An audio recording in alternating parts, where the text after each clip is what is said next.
আচ্ছা, হ্যাঁ বল কেমন আছিস? এই হ্যাঁ 7 বছর হয়ে গেল দেখা হয়নি।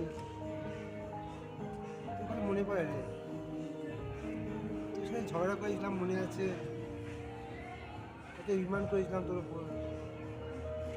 কিন্তু নতুন বছর এলো, ভাবছি যে নতুন করে একটা হোক না, নতুন করে শুরুয়াত করা যায় না, জব কাজ যাক না, সব মাফ করে দিয়ে আবার নতুন করে স্টার্ট হোক না।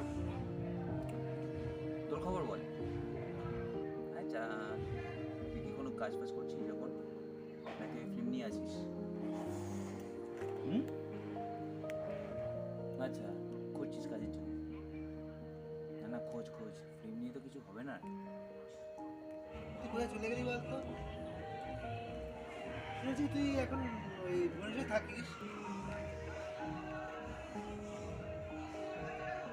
কলকাতায় একবার দেখা করিস কিন্তু, একসঙ্গে কিন্তু ফিল্ম বানাবো আগের মতো, আগেকার মতো কিন্তু।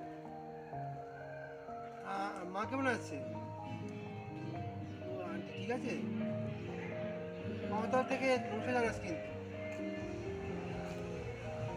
আর বলছি, একটা সুখবর শুনলাম, তুই তোর জীবনে একদিন এসছে। হ্যাঁ, ঠিক আছে, আর বলছি এত বছর স্ট্রাগল করছি, আর আর পারছি না রে। কত রিজেকশন, কত মানে মানে অশ্লীলতা, দুর্ব্যবহার, আর পারা যায় না। বলছি যে আমি ভাবছি এই কাজটা এই আপাতত থাকবে, তার দেখে সাইডে রাখবো, কিন্তু একটা কাজ খুঁজছি। বলছি তোর কমে তো কোনো কাজ আছে? দেখ না, যদি হয় তাহলে একসঙ্গে কাজ করবো তাহলে।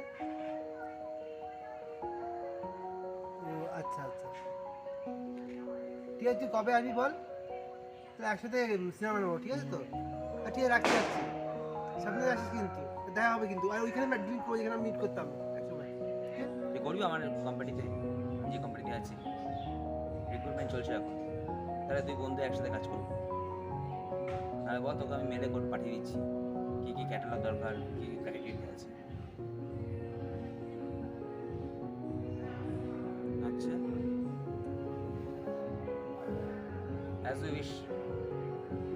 ঠিক আছে, চল, রাখছি রে। অনেকদিন বাদে, হ্যাঁ হ্যাঁ, আমি আসছি, তোর সাথে দেখা করবো। ঠিক আছে, শোনো, ওকে ওকে, বাই বাই। হ্যাঁ হ্যাঁ ঠিক আছে, থ্যাংক ইউ থ্যাংক ইউ।